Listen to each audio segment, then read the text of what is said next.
So let's now come to second generation. As I told you that in the F1 generation, Mendel did selfing. Selfing means he crossed the progeny with the same alleles. So we have the progeny, the F1 progeny. Now we are going to arrive what is going to happen in case of second generation. For that we are going to make a Punnett square. As you all know, this was given by scientist Punnett, and it is an easy way in which we can have minimum errors. So we will form a square. Try to make it yourself on your notebooks also while I am making it on the board, so it will help you out, it will help you to recall, it will help you to arrive at this statement also. We will discuss it, it is very interesting. So let us see what are the possible, we have discussed the possible combinations. It can be capital R, capital Y, right? It can be small r, capital Y, it can be capital R, small y, or it can be small r, small y. So these are the maximum possible 4 outcomes. You know, when we talk about a pair of arrays, these are the 4 outcomes that could be possible. The same pair you write here. So here also we have capital R, capital Y, small r, capital Y, capital R, small y, and small r, small y. So I hope that till now you don't face any problem. Remember, I have just written the 4 possible outcomes that we can arrive at. Capital R, capital Y. Next time you can write small r, capital Y. Next time you can change the Y. We can have a recessive allele here, and then we have small r, small y. The same pattern you are following here, you have to write it over this side also. Now we are going to make boxes, because each box is going to encode for a separate pair, right? So what is going to happen? We can have here 16 combinations. 1, 2, 3, 4, 5, 6, 7, 8, 9, 10, 11, 12 and 13, 14, 15, 16. This is a Punnett square. Remember, it was given, this idea was given by a scientist named Punnett. So after his name, this is a Punnett square. We are going to arrive at the combination. Let's see what happens. We are going to combine the alleles for round seeds or wrinkle seeds first. See, here we can have a combination. When we multiply this, we will have both the R capital and both the Y capital, right? This is what we are going to arrive at. And then we are going to combine this with this combination. So we will have one capital R, one small r, one capital Y, and the other is also capital Y. Okay. Let's move on to next combination. You will see we have both the R that are capital, capital R, capital R, capital Y, small y. So we have 2 capital R and 1 Y small, 1 Y capital letters. So next, what is the combination? You can now make out yourself. Yes, you're right. It's capital R, small r, and capital Y, small y. Right. Next, we'll move to the next square, this 5th square. Here we have 1 capital R and 1 small r. So capital R, small r, capital Y, capital Y. We are going to discuss this with this now. So what we can see here, both the R are small and we have both the Y as capital. So remember, now we have 2 small r's and 2 capital Y. Next, we will compare this and this. Capital R, small r, capital Y, small y. Next, we move on to this and this. We have 2 small r, 1 capital Y and 1 small y. Next, we are going to compare this with this, capital R, capital Y and small y. Next, this and this, we have capital R, small r, capital Y, small y. I hope you are going to make out what I am trying to say, how we are solving this Punnett square, how we are making this Punnett square. Next is capital R, small y, small y. Next we have capital R, small y, small y. Then this with this, we have capital R and here we have a small r, we have a capital Y and here we have a small y. Okay. Then we will compare this and this. We are going to multiply this and this. So we have small r, capital Y, small y. I hope you can see it and you can solve this out. Next, this with This one. What are we going to have? We have capital R, small y, small y. Next we have small r, small y, small y. You can see here. So these are the 16 combinations that we have now. Now we are going to interpret what are these going to convey. As I told you, when a dominant allele is present, the recessive allele is not able to express itself. So from the superficial point of view or from the outer appearance, what the plants will have, we'll discuss that. Let us see one by one at each combination, at each pair. Okay, so in this case we have a capital R. In fact, both the R are capital and both the Y are capital too. So what is a possible combination? We'll have round seeds, right, and we'll have what? Yellow cotyledons. So we have a combination that is round seeds and yellow cotyledons. Next also we have a capital R also and capital Y also. We have two capital Y and one capital R. So again, because the dominant allele is present, we'll have a combination that is round seeds with yellow cotyledons, because this is the dominant characteristic trait. So the plants will have round seeds with yellow cotyledons. Next also, since we have the dominant traits, we have the capital ones. So round seeds with yellow cotyledons. Next move on to the next one, next square. Again we have round seeds and yellow cotyledons, because the dominant characteristic trait is present.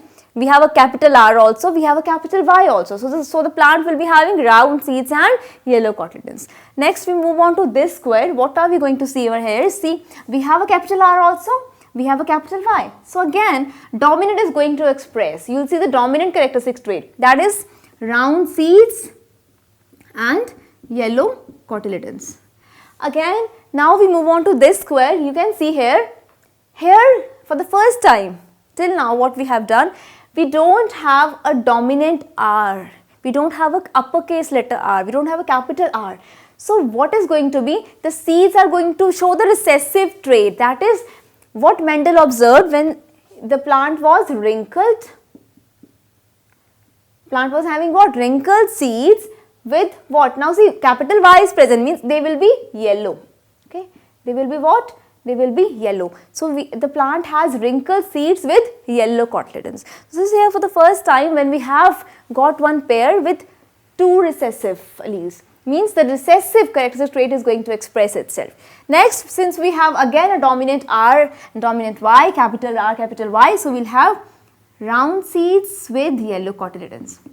But again you can see we have wrinkled here. So we have wrinkled seeds with yellow cotyledons. Why yellow? Because we have at least a capital Y over here. We don't have even a single capital R, but we have a capital Y over here. Means we have wrinkled seeds with yellow cotyledons. Moving on to this, we have again round seeds with yellow cotyledons, since we have capital R and capital Y. Here also we have capital R, capital Y, which means we have the dominant characteristic trait, that is round seeds with yellow cotyledons.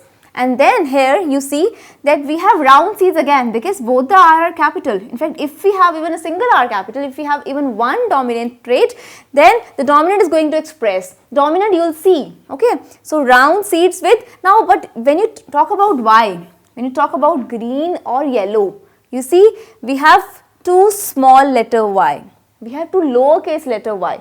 So means the recessive is going to express in case of what? In case of the cotyledons. So we are here going to have what? We are going to have green cotyledons, round seeds with green cotyledons. So I am going to mark this here, and I am going to mark this star with this so that we can remember when we are going to count it. Next is capital R, small r, means the seed's shape is going to be round because we have a dominant allele. But we have small y means it is going to be green. Why green? Because we don't have a dominant characteristic trait for the color of cotyledons. Make it star also. Next, we have round seeds and yellow cotyledons because we have dominant characteristic traits over here. But here also you can see we have wrinkled because we have recessive characteristic trait. Both the R are small, lowercase letters. It means we'll have wrinkled seeds but with yellow cotyledons. I'm going to mark it as green star because these are the same as you can see. Okay, next we move on to the next one. We have round seeds but with what? We have green cotyledons because here the dominant is not present, so we'll have green. So now we have round green. I'm going to mark it with a black star. Next we move on to last 16th combination. We have both the R small, both the Y small. So this is going to be like, for the first time we have wrinkled seeds with green cotyledons. Okay, so we have wrinkled seeds with green cotyledons. So now we are going to arrive at the cross, at the ratio, genotypic ratio and phenotypic ratio. Since phenotypic ratio deals with what the plants look from the outer appearance, right? Means if we see a plant, if it is appearing to be tall, it is definitely tall. The phenotype is tall plant. But when we talk about the genotype, means the genetic combination, it's like, for example, if we say we have a tall plant, it may have this combination or it may have this combination, right? So if this combination is present, since the dominant is present, the plant will appear tall. But if this combination is present, then the plant is also tall. So at the genotypic level, at the genetic level, we are going to interpret in a different way. But at the phenotypic level, means from the outer appearance, the plant appears tall in both the cases. So here we are going to arrive at this by a way out of phenotypic ratio, because if we will be comparing all the genotypes, it will be somehow not easy. So that is why we will arrive only at the phenotypic ratio. So when you look at the phenotypic ratio, what are the possible combinations you have seen? We have round yellow, right? And then we have wrinkled yellow.